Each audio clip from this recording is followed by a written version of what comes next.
जहाँ न जाको गुण लहे तहाँ न ताको ठाव, धोबी बस के क्या करे दिगंबर के गांव। अर्थात जहाँ पर आपकी योग्यता और गुणों का प्रयोग नहीं होता वहाँ आपका रहना बेकार है। उदाहरण के लिए ऐसी जगह धोबी का क्या काम जहाँ पर लोगों के पास पहनने को कपड़े नहीं हैं। जैसा भोजन खाइए तैसा ही मन होए, जैसा पानी पीजिए तैसी वाणी होए।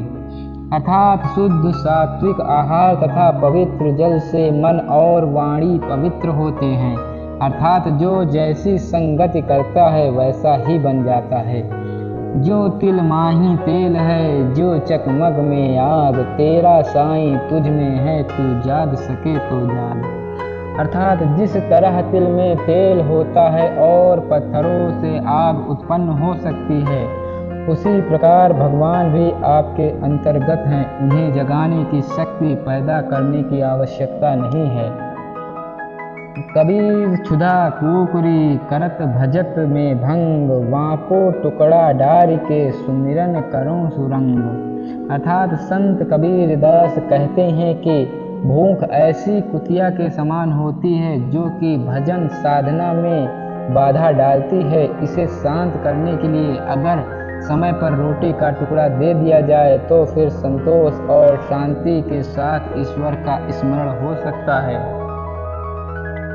कबीरा गर्व न कीजिए ऊंचा देख आवास, काल पड़ो भूलेट ना ऊपर जमसी घास। अर्थात अपना शक्ति और संपत्ति देख कर घमंडी मत बनिए।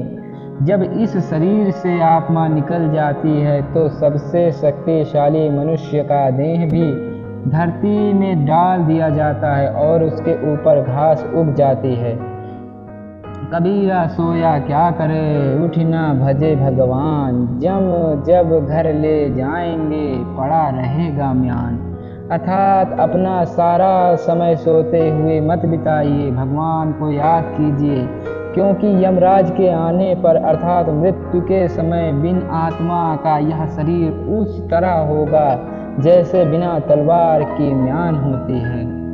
कबीरा ते नर अंध है जो गुरु को कहते, और हरि रूठे गुरु ठौर है गुरु रूठे नहीं ठौर। अर्थात जो लोग गुरु और भगवान को अलग समझते हैं वे सच नहीं पहचानते।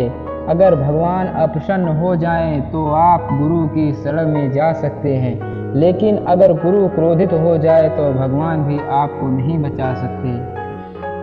कबीरा तेरी झोपड़ी गल कटियन के पास, जैसी करनी वैसी भरनी तू क्यों भया उदास।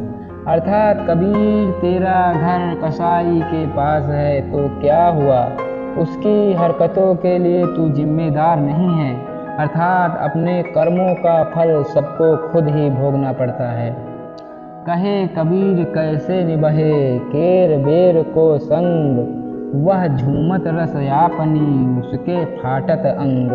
अर्थात कबीर कहते हैं कि विभिन्न प्रकृति के लोग एक साथ नहीं रह सकते। उदाहरण के लिए केले और बेर का पेड़ एक साथ नहीं उग सकते, क्योंकि जब हवा से बेर का पेड़ हिलेगा तो उसके कांटों से केले के पत्ते नष्ट हो जाएंगे। करनी बिन कथनी कथय आज्ञानी दिन रात, कूकर शम भूकत फिरे सुनी सुनाई बात। अर्थात अज्ञानी व्यक्ति काम कम और बातें अधिक करते हैं। ऐसे लोग खुद अपना तर्क करने के बजाय सुनी सुनाई बातों को ही रटते रहते हैं। केशो कहा बिगड़िया जे मुंडे सो बार, मन को काहे न मूंडिए जामे विषय विकार। अर्थात जो लोग धार्मिक कारणों से बार बार मुंडन करते हैं, कबीर उनसे पूछते हैं कि बालों को किस बात की सजा दे रहे हो जो उन्हें निरंतर मुड़ाते रहते हो। इसकी जगह अपने मन को साफ करो जिसमें बुराइयां भरी हुई हैं। अर्थात अपने विचारों पर ध्यान दो, केवल अनुष्ठानों और क्रियाओं पर नहीं। खाए पकाए लुटाए ले कर ले अपना काम, चलती बिरिया रे नरा संग न चले बदाम। अर्थात मनुष्य को इस जीवन में अपनी शक्ति और साधन का भरपूर प्रयोग करना चाहिए, अपने कामों के लिए, दूसरों की सहायता के लिए और परोपकार के कार्यों में। इस तरह उसे अपना जीवन सार्थक करना चाहिए, क्योंकि संसार से जाते समय एक भी वस्तु उसके साथ नहीं जाएगी। कोई एक राखे साधवा, चितनी पहरे जाग, बस्तर बासन सूख से चोर न सकई लाग। अर्थात जो हर पहर जागता रहता है, उसके कपड़े और बर्तन कोई नहीं ले जा सकता। अर्थात हमेशा सचेत और सावधान रहना चाहिए। क्या मुखली विनती करो, लाज आवत है मोहि, तुम देखत अवगुण करो, कैसे भावो तोहि।